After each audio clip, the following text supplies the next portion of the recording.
नमस्कार विद्यार्थी मित्रांनो, महाराष्ट्र अकॅडमीच्या ऑनलाईन प्लॅटफॉर्मवर सर्व विद्यार्थ्यांचं मनपूर्वक स्वागत आहे।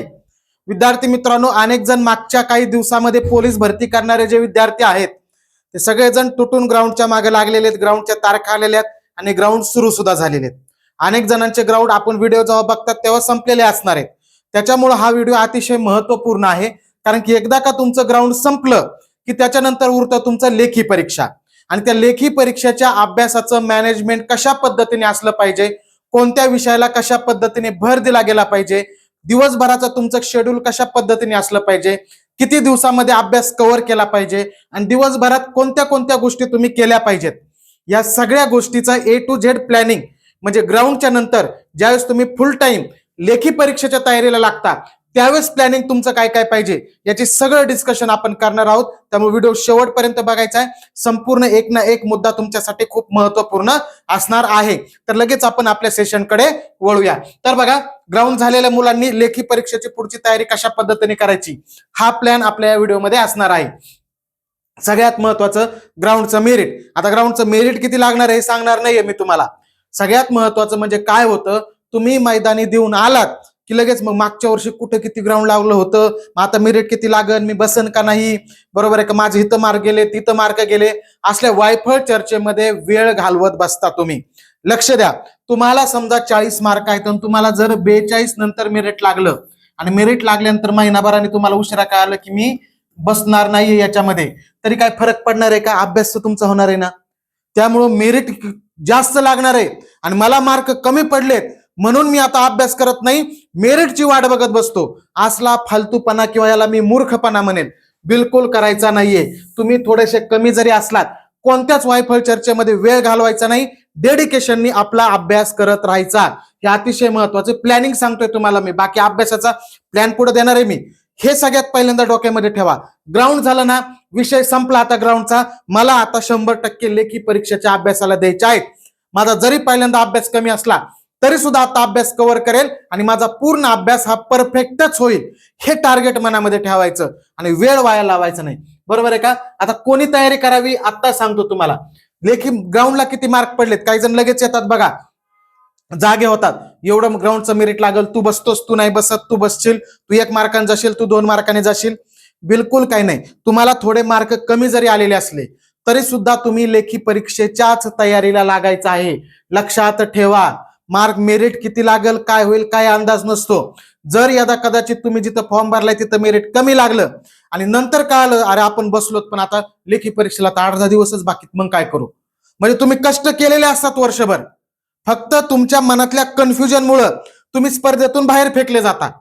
ही गोष्ट होता कामा नये। सगळ्यात महत्वाचं लक्षात ठेवा, थोडे मार्क तुम्हाला ग्राउंडला कमी जरी आले तरी सुद्धा 100% लेखी परीक्षा होईपर्यंत लेखी परीक्षेलाच वेळ द्यायचा आहे, बिलकुल कुठं वाया जाणार नाही तुमचा टायमिंग। ठीक आहे, लक्षात येतं ना? हा, दुसरं एखादं ग्राउंड तुमचं पेंडिंग असेल तर मग दुसऱ्या ग्राउंड साठी तुम्ही विचार करू शकता। सगळ्यात महत्वाचं म्हणजे तयारी थोडेसे मार्क कमी आले तरी सुद्धा करायचे आहे। आणखी एक असतं वायफळ चर्चा। एखाद्याला 45+ ग्राउंड आलं ना, तो दुनियात एवढा हवेमध्ये जातो, अरे हे आता मी झालो पोलीस, आणि मग त्याचे मित्र, मग त्यांना छान, मग ह्या गोष्टी गप्पा राडेन, ह्या गोष्टी तुझं किती आलं, मग माझे इथं कटले तिथं गेले, याच्यामध्ये तुमचे कसे 8-10 दिवस जातात हे सुद्धा कळत नाही। अरे मूर्खांना, तुम्हाला जर मार्क चांगले आलेत, लक्षात, मार्क जर चांगले आलेत, आता माझा या मित्र वगैरे यांच्याशी माझा लेखी परीक्षा होईपर्यंत संबंध तुटला, आता माझा संबंध, माझं प्रेम फक्त आता माझा अभ्यास आहे, एवढीच गोष्ट डोक्यामध्ये ठेवायची। त्यामुळे वायफळ चर्चेमध्ये वेळ घालवायचा नाही। चर्चेमध्ये कोणता असतं, तुमचा मेरिट किती लागलं, बरोबर आहे का, कोणाचा तुम्हाला गावभराची चौकशी पडलेली असते, ह्याला किती मार्क पडले रे, अरे ती पोरगी तिला किती मार्क पडले रे, ती बसन का, ह्यो बसन का, तो बसन का, अरे तुला काय करायचंय? अरे खुळखुळ्या, तू दुसऱ्याच्या जिंदगीमध्ये एवढा लुडबाडू करायला लागलास महत्वाच्या वेळेला, कारण वेळ महत्वाची, तर तुझ्या जिंदगीचा खुळखुळा झाल्याशिवाय राहणार नाही। लक्षात येत आहे? म्हणजे सांगायचा मुद्दा म्हणजे वायफळ चर्चेमध्ये बिलकुल वेळ घालवायचा नाहीये। 100% डेडिकेशननी थोडे मार्क जरी कमी असले तरी सुद्धा अभ्यासाकडे जास्त फोकस ठेवायचा आहे। मित्रांची मदत, इथं लय तुम्हाला जाग येते मित्रांची मदत करायला। लक्षात येते, तुमचं ग्राउंड झालं, अरे दुसरा म्हणतो माझं ह्या तारखेला ग्राउंड, येतो का माझ्यासोबत? चाललास तिकडं सोबत, कोणतरी म्हणते तुमची विशेष मैत्रीण म्हणते चल माझ्यासोबत ग्राउंडला, चाललास तिकडं वर बोंबलत, ह्या गोष्टी करू नका, वेळ वाया लावू नका. बरोबर आहे का? ह्याची मदत त्यांची मदत नंतर करा. 500 त्यांना खर्चाला द्या. तुम्ही सिलेक्ट झाला तर तो झाला नाही, पुन्हा भरतीची तयारी करतोय, तर मग त्याच्या भरतीला, पुस्तकाला, त्याच्या खाण्यापिण्याला थोडी मदत करा. लक्षात येतंय ना? म्हणजे वायफळपणे तुमचा वेळ कुठे वाया जाईल असं करू नका. तुम्हाला पूर्ण डेडिकेशन द्यायचं, मी प्लॅन देणार आहे तुम्हाला. आणि वेळेचं प्रॉपर महत्वाचे आहे. तुम्ही जर ग्राउंडला चांगले मार्क घेताय, सक्सेस व्हायच्या जवळ तुम्ही आलेला आहेत, आणि तुम्ही जर वेळेचं कॅल्क्युलेशन करत नसाल आणि आपली मौल्यवान वेळ वाया लावत असाल दुसऱ्यांसाठी, तर तो तुम्ही चूक नाहीत करत, गुन्हा असतो तो. चूक ही खूप लहान गोष्ट आहे, ती गुन्हा आहे.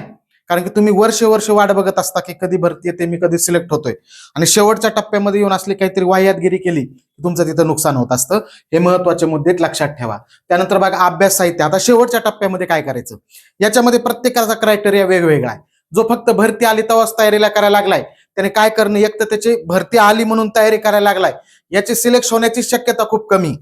कारण की तुम्हाला किमान वर्ष तुम्ही घासलेले 5-5 वर्ष, 7-7, 8-8 वर्ष घासलेले पोरं येतं, आणि त्याच्यामध्ये तुम्ही इथं. लक्षात येते ना?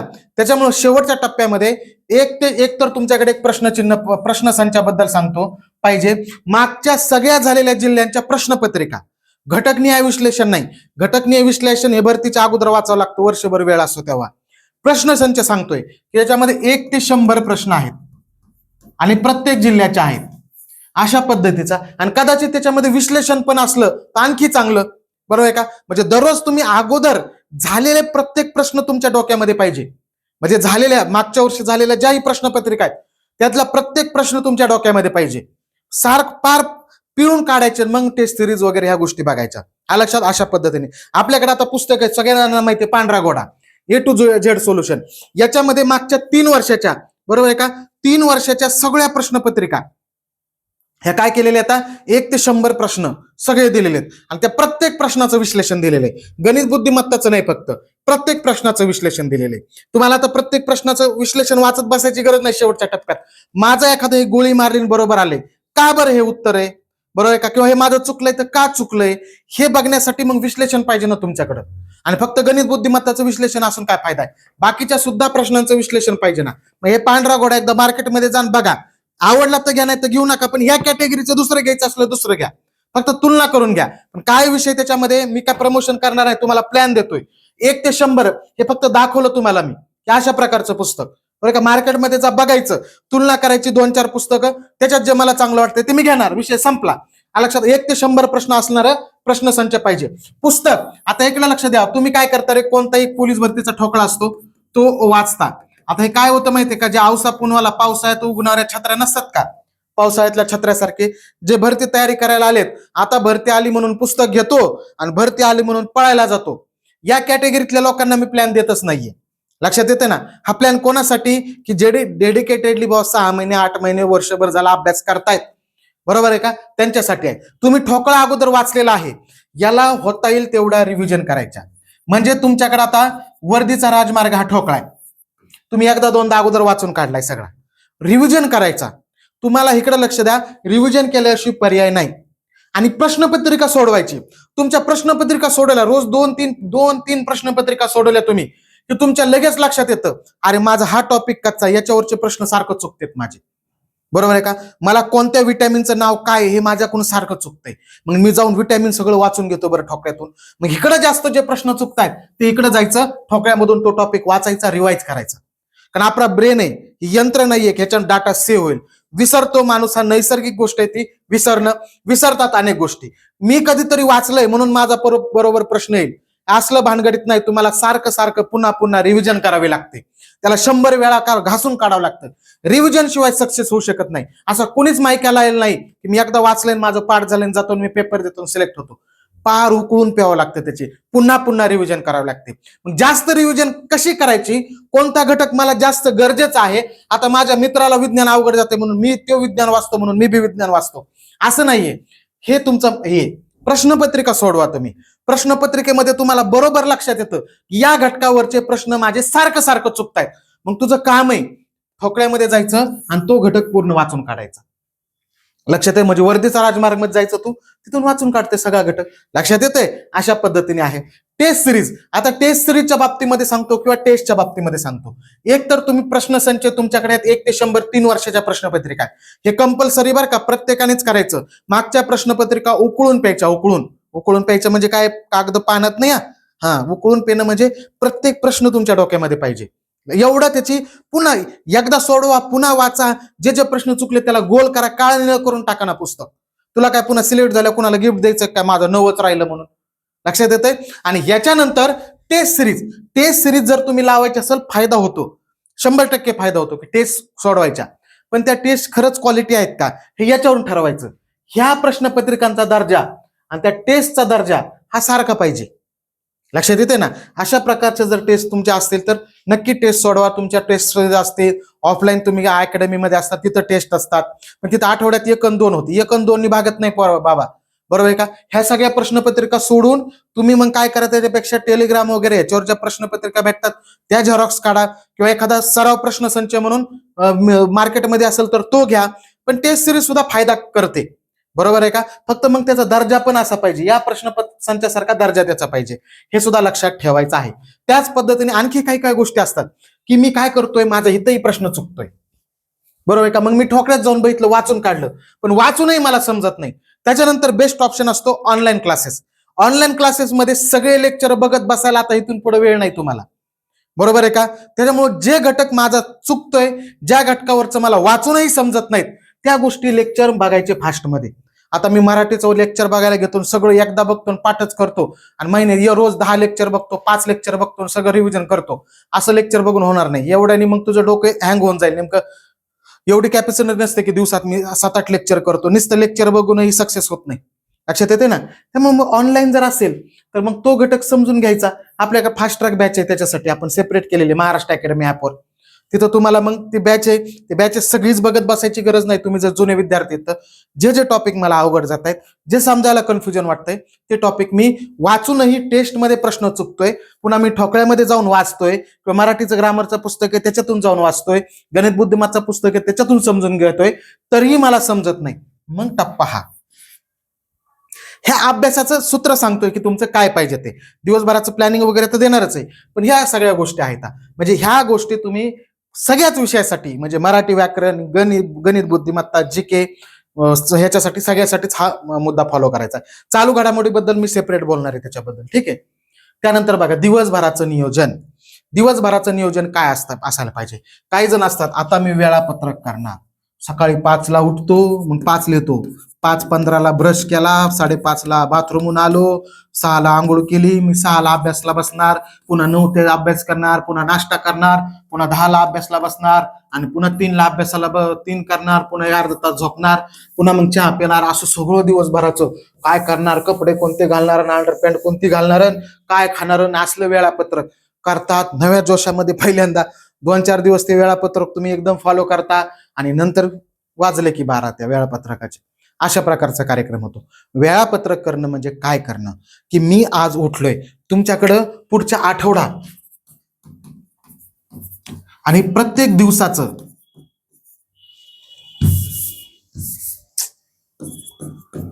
आठवडा आणि प्रत्येक दिवस याचं शेड्यूल तुमच्याकडे पाहिजे. की मी आज सकाळी उठलोय आणि मी दिवसभरात अभ्यास करणार आहे, मग मला काय काय कव्हर करायचंय, मला मराठीमध्ये काय काय कोणते कोणते टॉपिक आज कव्हर करायचे, कोणते प्रश्न सोडवायचे, कोणत्या टेस्ट, मला किती टेस्ट सोडवायच्यात, मग A to Z मधून मी पांढऱ्या गोड्यातून किती टेस्ट सोडवणार आहे, पेपर सोडवणार आहे, आणि एखादी टेस्ट सिरीजचा पेपर किती सोडवणार आहे, आजचं टार्गेट माझं काय, असं टार्गेट फिक्स करा दिवसाचं. मी इतिहासाचा आज हा घटक पूर्ण वाचून काढणार आहे, मी भूगोलाचा हा घटक वाचणार आहे, किंवा हे करणार आहे, असं टार्गेट पाहिजे तुमच्याकडं. भले वही बनवा त्याच्यासाठी डायरी छोटी, त्याच्यामध्ये दिवसाचं टार्गेट, आणि आठवड्यामध्ये मला पूर्ण इतिहास भूगोल पूर्ण रिव्हिजन करायचा आहे. मला आठवड्यामध्ये 10-12 प्रश्नपत्रिका 15 प्रश्नपत्रिका ह्या सोडवायच्यातच. हे मला आठवड्याच्या चालू घडामोडी एवढ्या कव्हर करायच्याच आहेत. मला गणित बुद्धिमत्ताचे हे 2 चॅप्टर पूर्णपणे 2-3 चॅप्टर 4 चॅप्टर पूर्ण कव्हर करायचे आहेत. हे शेड्यूल बनवायचंय तुम्ही हे शेड्यूल नका बनवत बसू की मी खाणार कितीला आणि उठणार कितीला, दात कवा घासणार, बाथरूमला कधी जाणार, किती तास अभ्यास करणार. टार्गेट सेट करा, मोठं टार्गेट करा सेट, आणि ते मी फॉलोच करणार, मग भले त्याच्यासाठी किती वेळ लागो. हे टार्गेट ठेवा. आता काय तुम्हाला ग्राउंडवर जायचं नाहीये, कारण ग्राउंडच्या नंतरचं नियोजन सांगतोय मी तुम्हाला. टार्गेट अशा पद्धत ठेवा. आठवड्याचं महिन्याचं. आता मी तुम्ही जर जुने भरती लांब आहे आणि आता एक वर्षभराची प्लॅनिंग आहे, त्याच्यामध्ये तुम्हाला महिन्याचं टार्गेट सुद्धा दिलं असतं. आता तेवढा वेळच नाही तुम्हाला, कारण की ज्या गोष्टी महिन्यात करायच्या त्या तुम्हाला इथं आठवड्यात करायच्या. लक्षात येत आहे ना?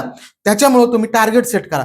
या आठवडा आहे माझा सोमवार ते रविवार मध्ये मला इतिहास, भूगोल, विज्ञान 3 विषय रिव्हिजन संपवायचे, बरोबर आहे का? त्याच्यानंतर मला गणित, बुद्धिमत्ताचे हे 3 आणि हे 3 6 चॅप्टर रिवाइज करायचे, एकदा प्रॅक्टिस करायची त्याची.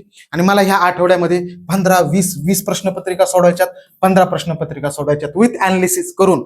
आणि ह्या सगळ्या गोष्टी जेव्हा तुम्ही सेट करता त्यावेळेस तुमचा अभ्यास होतो. आणि त्याला फॉलोच करायचं. फॉलो नाही केलं की मी होणार नाही, पोलीस होणार नाही, ह्या असं मनात आणायचं. बरोबर फॉलो करता तुम्ही, बरोबर आहे का? आवड हवे नाही सेट करायचे टार्गेट. आता ह्याच्यात कसं आहे माहितीये का? तुम्ही म्हणाल मग टार्गेट पण द्या ना आम्हाला. ते टार्गेट प्रत्येकासाठी काही जण असतात टार्गेट देतात, आज एवढं वाचा, आज हे वाचा, ते वाचा, आज हे इतिहासाचे हे चॅप्टर संपवा. अरे बाबांनो, प्रत्येकाचा माइंड वेगळा आहे, प्रत्येकाची बुद्धी वेगळी. प्रत्येकाने पोलीस भरती करत असणारा 6 महिन्यापासून पोलीस भरती करतोय, 2-3 वर्षापासून पोलीस भरती करतोय, यांची मेंटॅलिटी वेगळी का नाही? जो 2 वर्षापासून करतोय तो आठवड्यामध्ये 3 विषय संपवणार आहे, आणि जो 6 महिने करतोय त्याला कदाचित 1 विषय संपवायलाच 15 दिवस लागू शकतात. मग हे सगळ्यांना शेड्यूल कसं सेम असेल? ते स्वतः मनाला प्रश्न विचारा, स्वतः प्लॅन करा, स्वतः नियोजन करा. लक्षात? अशा पद्धतीने वेळापत्रक बनवायचं आहे. प्रश्नपत्रिका पुन्हा पुन्हा सोडवायच्यात. लक्षात ठेवा, प्रश्नपत्रिका पोरांनो मी कितीदा सांगतोय तुम्हाला, शेवटच्या टप्प्यामध्ये जास्तीत जास्त प्रश्न MCQ, PYQ जास्तीत जास्त तुमच्या नजरेखालून गेले पाहिजेत. याने काय होतं, सगळ्यात पहिलं म्हणजे तुम्हाला अभ्यास कोणत्या करायच्या गोष्टी राहिल्यात हे समजतं. हळूहळू तुमचा स्कोर वाढेल. स्कोर वाढला की मनामध्ये पॉझिटिव्हिटी येते, कॉन्फिडन्स तुमचा बुस्टअप होतो, आणि अभ्यासाची स्पीडही वाढते, आणि अभ्यासामध्ये इंटरेस्ट सुद्धा वाढतो. लक्षात येते ना? त्यामुळे ह्या करायच्या. लक्षात, बिलकुल टेन्शन घ्यायचं नाही त्याचं. ही एक गोष्ट आहे महत्वाची. आणि रिव्हिजन, मगाशीच मी बोललो तुम्हाला, पुन्हा पुन्हा रिव्हिजन करायचे. जो घटकाचा माझा प्रश्न, एक जर प्रश्न चुकला ना माझा, म्हणजे शिवाजी महाराजांच्या इतिहासावरचा एक प्रश्न चुकला ना, शिवाजी महाराजांचा सगळाच इतिहास मी वाचून काढणार. राग आला असं पाहिजे मनामध्ये, का माझा हा प्रश्न चुकला, मी वर्षभर झालं वाचतोय. राष्ट्रपती ह्या घटकावर माझा एखादा प्रश्न चुकला, का चुकला, मी वर्षभर वाचतोय, विसरला, रागात अख्खा राष्ट्रपती पुन्हा जाऊन पाठ केला पाहिजे तुम्ही. हे असतं अभ्यासाचं प्लॅनिंग, हे असतं नियोजन. मग करेक्ट कार्यक्रम, टांगा पलटी घोडे फारा, हे लक्षात ठेवा. लक्षात. त्यामुळे ह्या गोष्टी खूप महत्वाच्या आहेत पोरांनो. ह्याच्या पद्धतीने अभ्यास करा, मायक्रो अनालिसिस करा, स्वतः गोष्टी करा. जेवढ्या गोष्टी तुम्ही स्वतः करताल तेवढं तुम्हाला फायदा जास्त होणार आहे. लक्षात आलं ना? प्रश्नपत्रिका जास्तीत जास्त सोडवा. लक्षात. आणखी एक असतं की मला शेवटच्या टप्प्यामध्ये मोठे मोठे ठोकळे वाचायला बोर होते. मग काय करायचं, शेवटच्या टप्प्यामध्ये विशेषतः जीके साठी, कारण जीकेचं वाचन लय करावं लागतं. 1 लाइनर असतात पुस्तकं, 1 लाइनर पुस्तकामधून विषयावाईज 1 लाइनर पुस्तक घ्यायचं, 1 लाइनर वाचा. चला आता बोर झालं, मी रोज 1-1.5 तास 1 लाइनर, जसं की आपलं महाराष्ट्र पब्लिकेशनचं जीके 1 लाइनर पुस्तक आहे. ह्या अशा पद्धतीने ह्याच्यात 1 लाइनर दिले, सगळे महत्वाचे चार्ट दिलेत, टू द पॉइंट दिलेले, आणि झालेल्या प्रश्नपत्रिका पोलीस भरतीच्या वनरक्षकच्या, त्याच्या आधारावर वनरक्षक ते प्रश्न सुद्धा 1 लाइनर बनवून दिलेत जीकेचे सगळे. मग हे बघा, आता हे जीके 1 लाइनर आहे असं पुस्तक. आता मी पुन्हा म्हणतोय हेच घ्यायचं असं नाही, दुकानात जा, या कॅटेगरीतलं घ्या, या कॅटेगरीमधलं. शेवटी रिव्हिजनला 1 लाइनरचा खूप फायदा होतो, त्यामुळे या कॅटेगरीमध्ये पुस्तक घ्या. आता हे जीके 1 लाइनर आहे, 1 लाइनर असणारे पुस्तकं 2-3 जवळ ठेवा. 2-3 पैकी कोणतं मला चांगलं वाटतंय, कोणत्यामध्ये माहिती व्यवस्थित दिली, कोणत्यामध्ये घटक न्याय सुटसुटीत माहिती दिलेली आहे, हे बघा, आणि जे आवडेल ते घ्या. माझं सांगायचं काम आहे की हे आहे बाबा, या कॅटेगरीतलं पुस्तक तुम्हाला पाहिजे हेच घ्या असं बिलकुल नाहीये. याच्यापेक्षा जर तुम्हाला दुसरं एखादं चांगलं वाटतंय तर ते घ्या, काही प्रॉब्लेम नाही. फक्त मग तुलना करून बघा, डायरेक्ट दुकानात जाऊन घेऊ नका, तुलना करा की बाबा कोणतं चांगलं आहे याच्यापैकी. आणि त्या पद्धतीने 1 लाइनर शेवटच्या टप्प्यामध्ये रिव्हिजनला खूप फायदा होतो, कारण कमीत कमी वेळेमध्ये तुम्ही जास्तीत जास्त काय करता रे, वाचन करत असता आणि टू द पॉइंट वाचता. फक्त जे नव्यानेच वाचायला लागले, तर ज्यांचा अभ्यासच पाहिला काही नाही ना आता अभ्यासाला लागलेत, त्यांनी डायरेक्ट 1 लाइनर वाचून त्यांच्या डोक्यात जात नाही, त्यांनी ठोकळाच वाचला पाहिजे. पण ज्यांनी अगोदर रिव्हिजन केलेली आहे, बऱ्याच किमान वर्षभर 8 महिने 9 महिने तयारी करतायत, त्यांनी 1 लाइनर मधून रिव्हिजन करणं खूप फायदेशीर ठरतं. कमीत कमी वेळेमध्ये तुमचा जास्तीत जास्त अभ्यास होत असतो. ह्या गोष्टी आहेत महत्वाच्या. आणखी काही गोष्टी सांगतो तुम्हाला. करंट बद्दल बोलायचं आपल्याला. चालू घडामोडी, चालू घडामोडी हा तुमचा मेरिट ठरवणारा की फॅक्टर असतो, आणि शेवटच्या टप्प्यामध्ये याच्याकडे लक्ष द्यावं लागतं. वर्षभर दिलं नाही तरी जमतं. चालू घडामोडी, चालू घडामोडी लक्ष ठेवा. पोलीस भरतीला खूप जुन्या चालू घडामोडी विचारतात, पण नवीन चालू घडामोडी विचारायचं प्रमाण हे थोडंसं जास्त आहे. लक्षात आलं ना? त्यामुळे आता तुमचं ग्राउंड झालं, दररोजच्या दररोज अपडेट चालू घडामोडीचा अभ्यास करायचा. दररोज मी अर्धा तास चालू घडामोड्या देणारच आहेत. मग कुठून करायचा? आपलं महाराष्ट्र अकॅडमीचं जिथं तुम्ही व्हिडिओ बघताय त्या युट्यूबला दररोज 12 वाजता अर्धा तास दैनिक चालू घडामोडीचे रिव्हिजन घेतली जाते. तिथं सगळ्या चालू घडामोडी बघा ना, तेवढं अर्धा तास लेक्चर तुम्ही. तसंच आपलं महाराष्ट्र अकॅडमी ऍप आहे, ऍपवर दररोजच्या चालू घडामोडीच्या पीडीएफ आपण नोट स्वरूपात अपलोड करतो. फुकट, सगळ्यांसाठी फुकट. ऍपवर जायचंय फक्त आणि पीडीएफ डाउनलोड करायच्या, दररोजच्या चालू घडामोडी वाचायच्या त्याच्यामध्ये. लक्षात येतंय? चालू घडामोडी शेवटच्या टप्प्यात करा. कधी कधी एखाद्या ठिकाणी 7-8 प्रश्न विचारतात आणि तेच प्रश्न मेरिट ठरवतात. चालू घडामोडी हा मेरिट ठरवणारा विषय. लक्षात ठेवा, 90चे मार्क पडले तर 90च्या पुढे तुम्हाला 1-1 मार्क वाढवायचा आहे, तर तो वाढवणारा विषय चालू घडामोडी. त्यामुळे याला शेवटच्या टप्प्यामध्ये आता दुर्लक्ष करायचं नाही. मागच्या वर्षभरातल्या महत्वाच्या चालू घडामोडी ह्या सुद्धा तुम्हाला करायच्यात. आता बघा, आपलं करंट एक्सप्रेस पुस्तक आहे, याच्यापेक्षा भारी आहे. बाकीचे पुस्तक म्हणलं तुलना करा, तुम्ही याला तुलना करा म्हणत नाही, कॉन्फिडन्सली सांगतोय तुम्हाला. करंट एक्सप्रेस पुस्तक घ्यायचं, छोटं पुस्तक आहे, वर्षभरातल्या महत्वाच्या सगळ्या चालू घडामोडी कव्हर केल्यात, वाचून काढायचं, पाठ करून टाकायचं. 1-1 मार्क महत्वाचं आहे पोरांनो. अख्खं पुस्तक पाठ करून टाकायचं करंट एक्सप्रेस वर्षभरातल्या. याच्या पुढच्या जर तुम्हाला चालू घडामोडी दररोजचे दररोज युट्यूबला व्हिडिओ फ्री आपला चालू घडामोडीचा, ऍपवर आपण फ्री मध्ये नोट्स देतोय. चालू घडामोडी तुम्ही फक्त आम्हाला फॉलो करा, बस. तुम्हाला दुसरं काही करायचीच गरज नाही. लक्षात येतंय? अशा पद्धतीने तुमचं हेच नियोजन असणं गरजेचं आहे, हा प्लॅन असणं गरजेचं आहे. आणि दिवसभरातला माझा प्रत्येक वेळ हा सुद्धा याच्यासाठीच गेला पाहिजे. कशाला? अभ्यासाला. सकाळी पोहे खायला लागलात तर पोह्यात लिंबू प्यायला लागलात, लिंबू लगेच, अरे लिंबामध्ये सी विटॅमिन आहे, मग सी विटॅमिनच्या कमतरतेमुळे कोणता आजार होतो आणि सी विटॅमिनचं रासायनिक नाव काय, खापकीने आठवलं पाहिजे तुम्हाला तिथं. लक्षात येते ना? गाजराचा हलवा खाऊन दिला दर बाळा घेऊन, अरे गाजर विटॅमिन ए, अरे विटॅमिन एचं नाव काय, मग त्याच्या अभावामुळे कोणता आजार होतोय, तिथं खापकीने आठवलं पाहिजे तुम्हाला. लक्षात येते ना? अशा पद्धतीने पाहिजे. काही प्रत्येक गोष्टीमध्ये तुम्ही अभ्यास शोधायचा. काही दिवस प्रत्येक गोष्टीमध्ये, हे खाण्याचं उदाहरण दिलं, प्रत्येक गोष्टीत आहे अभ्यास. लक्षात? वाटेने चाललात, कुणाच तरी पुतळा दिसला, अरे हा यांचा पुतळा, टिळकांचा पुतळा आहे. कधी रे 1800 कधी 92ला काय झालं, 1893ला काय झालं, गणेशोत्सव केला. 95ला काय केलं, 1916ला काय होमरूल चळवळ सुरू केली, अरे यांचा आर्यभूषण छापखाना होता. डोक्यातच आलं पाहिजे तुमच्या. अभ्यास अभ्यास अभ्यास. अरे आठवणार रे, टिळकांच्या छापखान्याचं नाव काय होतं, जाऊन बघणारच आता पुस्तकामध्ये, शोधूनच काढणार. प्रत्येक गोष्टीमध्ये तुमचा अभ्यास पाहिजे. पूर्ण वेळ अभ्यासाला द्यायचा. आता काय पळायचं नाही, थकायचं नाही, काय नाही, फक्त तेवढा द्यायचा ना 100%. ग्राउंडपेक्षा तर अभ्यास करणं लई सोपं आहे, तुम्हाला तर माहिती. लक्षात आलं ना? त्यामुळे पूर्ण वेळ अभ्यास करा. जे ग्राउंडला, आणि कमी जरी मेरिट असला तरी, मार्क जरी तुम्हाला कमी आले, बिलकुल खचून जायचं नाही, पुढे अभ्यासच करायचा. बसलात जर तर आपण रेडी पाहिजेत ना, बिलकुल डिमोटिवेट व्हायचं नाही, आणि अभ्यास केलेला वाया जाणार नाही. आणि जरी कमी आले ग्राउंडला मार्क, पुन्हा येईल मी, पुन्हा येईल. लक्षात? पेटेनं पुन्हा नव्याने, हा अंत नाही. बरं, लक्षात आलं ना? क्या हार में क्या जीत में किंचित नहीं भयभीत में, कर्तव्य पथ पर जो भी मिला यह भी सही वह भी सही. लक्षात येते ना? कमी पडले तरी मी पुन्हा येईल, पुन्हा तयारी करेल, पुन्हा सक्सेस मिळेल. आणि थोडे मेरिटच्या जवळ आहेत, कमी मार्क आहेत, मी तयारी करेल, आत्ताच माझे चान्सेस आहेत. एवढ्या पॉझिटिव्हिटीने तुम्ही सगळ्या गोष्टीला सामोरं जायचं आहे. यश 100% तुमचं असेल. तुम्हाला यशस्वी होण्यापासून पुन्हा कोणीही रोखू शकत नाही. बरोबर आहे? आणखी तुमच्या मनामध्ये काही प्रश्न असतील, आणखी तुम्हाला काही अडचणी वाटत असतील, तर आपलं कमेंट सेक्शन आहे, त्याच्यामध्ये नक्की विचारा. तुमच्या अडचणी सोडवण्याचा नक्की माझ्या परीने प्रयत्न करेल. ठीक आहे? धन्यवाद. व्हिडिओ आवडला असला लाईक करा, शेअर करा, मित्रांना पाठवा. व्हिडिओ आपलं युट्यूब चॅनल, ह्याच्यावर फ्री कंटेंट तुम्हाला भरपूर अवेलेबल असतो, जाऊन चेक करत झाला. सबस्क्राईब करून ठेवा, 100% तुमचा त्याच्यामध्ये फायदा होणार आहे. ओके, धन्यवाद.